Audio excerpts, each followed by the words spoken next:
Bonjour à tous et bienvenue sur mon deuxième cours de Python. Dans la dernière leçon, nous avons téléchargé un IDE appelé PyCharm et dans cette leçon, nous allons le lancer pour créer une base de configuration avec l'application et écrire notre première ligne de code. Donc, pour lancer PyCharm sur un Mac, il suffit de mettre en évidence et de taper PyCharm. Sur un système Windows, accédez au menu de démarrage sur le bureau en fonction de votre installation. Quand on ouvre PyCharm pour la première fois, il nous invite à importer les paramètres. Nous n'avons pas besoin de le faire dès maintenant car c'est notre première installation. La fenêtre suivante est pour l'interface utilisateur qui est vraiment l'apparence de l'application. Encore une fois, nous allons sauter cette démarche pour l'instant et continuer l'installation. Une fois l'installation rapide terminée, nous créons un nouveau projet pour contenir notre code Python. Nous l'appellerons « Mon premier projet ». Je vais devoir l'appeler « Mon premier projet 2 » parce que j'ai déjà d'autres projets similaires sur cet ordinateur. Mais vous pouvez l'appeler « Mon premier projet ». Cela va lancer le projet et PyCharm va créer un environnement virtuel. Ce n'est pas quelque chose dont nous allons adresser tout de suite, mais c'est déjà bon à savoir. Le système nous offre beaucoup d'informations utiles, mais pour l'instant, nous pouvons les ignorer. La première chose que nous allons faire ici est d'agrandir la fenêtre pour qu'elle soit plus facile à voir. Nous avons notre projet ici, à gauche, donc nous cliquons et nous créons un nouveau fichier Python. Ceci est notre fichier de programme et nous l'appellerons Bonjour Monde for Hello World. Et comme vous pouvez le voir, nous avons maintenant nos programmes, nos projets sur la gauche et nous avons notre éditeur, un éditeur de texte où nous pouvons écrire les programmes. Il y a 3 choses de base que nous devons configurer avec PyCharm avant de continuer. Pour ce faire, nous allons dans les préférences de PyCharm et nous voyons une quantité presque infinie de personnalisation et d'options que nous pouvons définir ici. Nous allons nous concentrer uniquement sur 3 d'entre elles. La première est le thème. Ici, nous avons une couleur sombre et il existe un autre thème sur l'édition gratuite. Choisissez selon vos préférences, c'est comme vous voulez. Personnellement, j'aime la version claire, donc je clique sur OK. Encore une fois, c'est complètement une question de préférence. Et vous avez 2 options sur l'édition gratuite. L'option suivante est la police de caractères. Le moyen le plus facile de trouver les paramètres dans cette liste de personnalisation est d'aller sur le moteur de recherche vers le haut et sélectionner « Regarder la police de caractères ». En ce moment, la police de caractères est à 12, ce qui est très bien pour la plupart des gens. Vous pouvez la moduler jusqu'à 24. Pour ma part, je m'en tiendrai à 16. Mais c'est un paramètre important et la plupart des gens aiment le personnaliser. Après avoir choisi 16, je clique sur OK. Le paramètre final que nous devons vérifier est ce que l'on appelle l'interprète. L'interprète est un autre nom pour le logiciel Python que nous avons téléchargé au cours de notre première leçon. Nous voulons juste nous assurer que les versions sont correctes. Encore une fois, si vous le recherchez ici, cela sera beaucoup plus facile et comme vous pouvez le voir, la version ou autrement dit l'interprète est à 3.7 et c'est la version que nous avons téléchargée. C'est important parce que le Mac, par exemple, est livré avec Python préinstallé 2.7. OK, nous avons terminé d'ajuster les paramètres. Maintenant, nous avons notre éditeur et nous allons taper notre premier morceau de code. Le code le plus utilisé lorsque l'on démarre un programme consiste à imprimer « Bonjour monde ».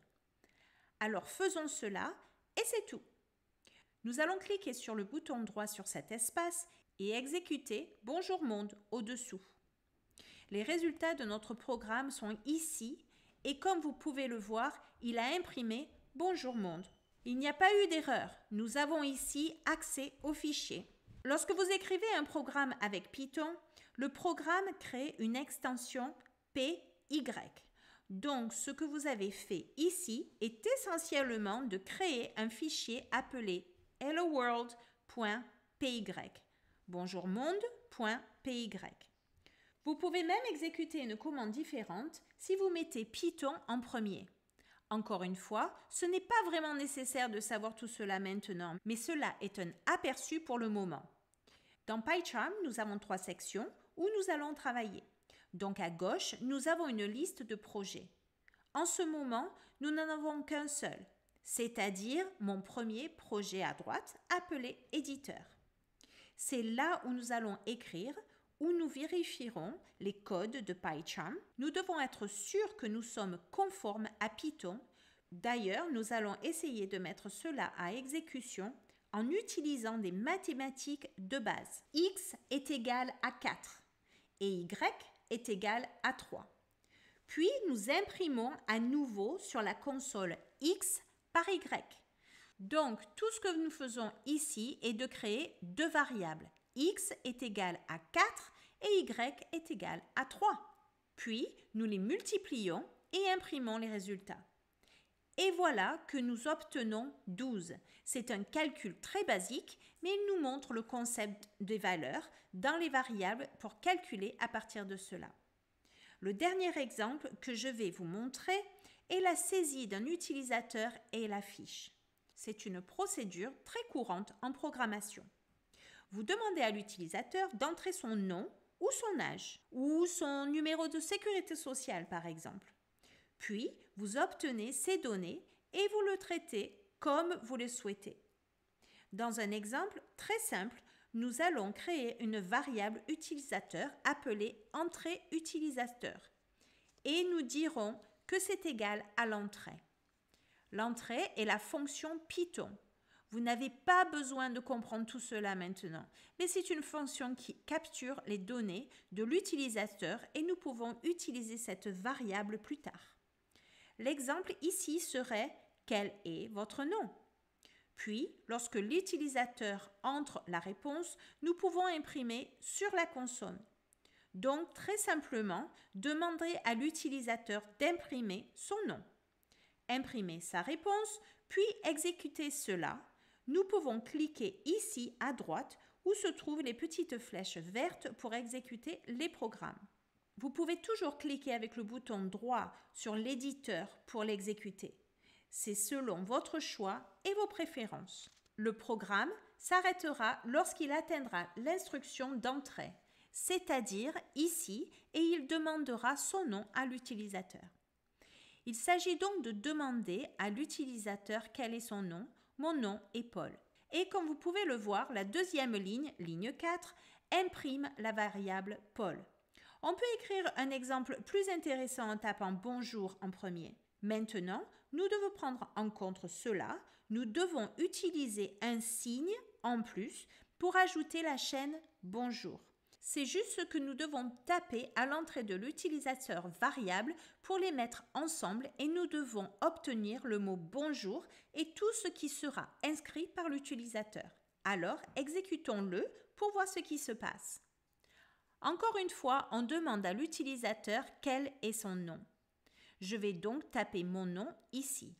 Maintenant, j'appuie sur Entrée et le système me dit « Bonjour Paul ». C'est basique, mais c'est très courant, comme je l'ai dit auparavant. Les cours deviendront plus compliqués, évidemment, mais ce sont 3 idées de base pour la programmation en Python. Le premier est juste pour obtenir une déclaration de l'imprimé, puis faire un calcul mathématique de base et enfin recevoir des commentaires de l'utilisateur. Python en fait beaucoup plus, mais c'est juste pour vous donner un aperçu de la programmation. Nous allons tout expliquer au fur et à mesure que nous avançons. Mais pour l'instant, vous pouvez vous féliciter en vous disant que vous avez écrit votre premier programme Python. Voilà pour cette leçon, j'espère que vous avez apprécié ce moment. Dans la prochaine vidéo, nous parlerons des principes fondamentaux de la programmation avec Python. Pendant que vous regardez la vidéo et que vous programmez, vous pouvez arrêter la vidéo en appuyant sur la barre d'espace sur votre ordinateur et vous pouvez taper le code dans votre version de PyCharm. La programmation de Python, comme la plupart des apprentissages, nécessite de la pratique. C'est donc en pratiquant que nous allons apprendre.